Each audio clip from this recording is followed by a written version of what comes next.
Okay, design considerations.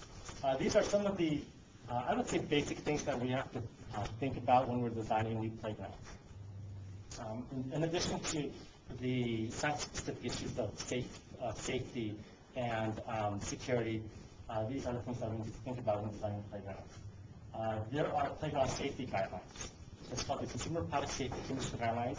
It's a federal document that is put out as a recommendation for states to follow. But in California, it's actually something that we're mandated to comply with. Next is and the way that the playground safety guidelines would most impact our design is the section on clearance requirements. We have clearance requirements for all of our play equipment.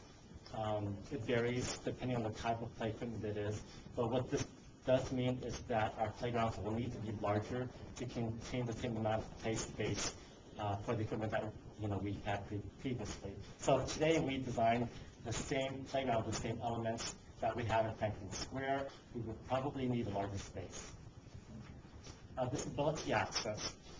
We're required to provide wheelchair access to the play equipment. That means from the edge of the play equipment to the play structure, but also from the street to the edge of the play equipment. There's certain requirements on the pathway slope that we have to follow. Fortunately for our site, for our current site, the path of travel for wheelchairs is really not a major issue. It's, from my understanding, there's very little modification needed to be made if we're sticking with the same location. Then we have a couple of constraints. We have our budget. As Ariel mentioned, we have $300,000 currently allocated for this playground. It sounds like a lot of money, but as you said, it's really not a lot of money because of that goes towards both construction and also for the soft costs, which includes costs for design development.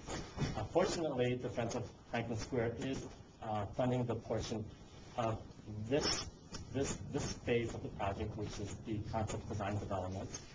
But then there are also soft costs associated with the development of the construction documents. We also have another source of funds for this project coming from the Mayor's Office of Community Development. It's a grant, and that grant was awarded to the Conservation Corps to do some work at the playground for the renovation. We don't know exactly how much money we have yet from the grant. They're still trying to figure out the budgets for that, but the initial request was $52,000 from that grant for the Conservation Corps to actually purchase and install play equipment. The restriction with this grant is the date by which it has to be spent. It's got to be spent by June 30th of 2008, which is a little bit more than a year from now. And so if we wanted to take advantage of this grant, this process is going to have to move. And then schedule.